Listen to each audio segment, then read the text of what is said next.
For as long as I can remember, Mom was always growing something in her backyard. Her garden was her life. It was the beating of her heart. If we called out to her in the house and she didn't answer, we always knew where to find her.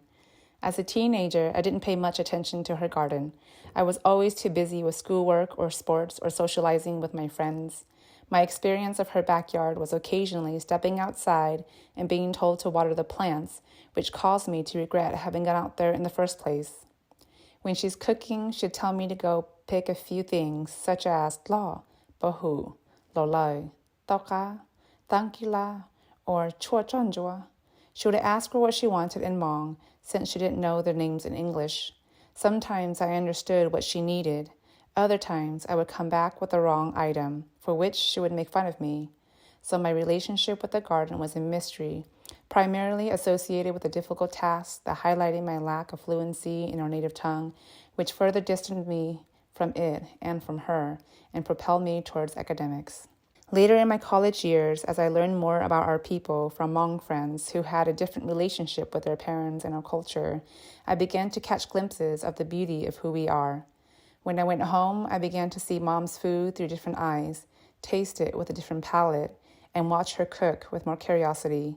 The seeds that had been planted in me slowly started to germinate as I watered them with my own acceptance and love.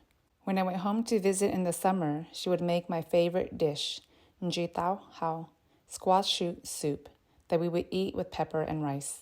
I loved the simplicity of it, the earthy, nutty taste, the soft texture, and the warm, nourishing feeling that sits in your body for hours after eating it. Mom would go to the backyard and, a few minutes later, show up in the kitchen with a handful of prickly greens and baby squashes. To me, it appeared as though she throwed it all in a pot of boiling water with lemongrass and a few pieces of pork rind, add salt, and voila, a bowl of magic. Mom would tell me, in Laos, the family farm was a long way from home. There was no vehicle, so she would wake up before the rooster crowed, feeling her way in the dark, the only light coming from the hearth she had lit to make rice and greens for breakfast and enough to pack for lunch. She would hike along the dirt road, barefoot, feet stealth, callous from walking over rocks and thorns, and make it to the farm before the sun rose over the mountain. Food in the village was simple. They consisted of rice and greens that were either sautéed with pork oil or made into a soup flavored with lemongrass and salt. The food they ate daily was mostly vegetarian. Meat was only for special occasions such as during celebrations or ceremonies.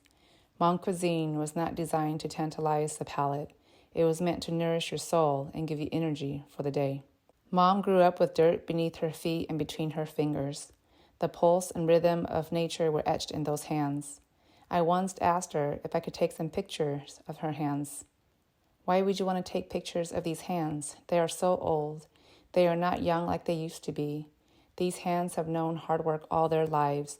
They have sown many pandao and worked in many fields.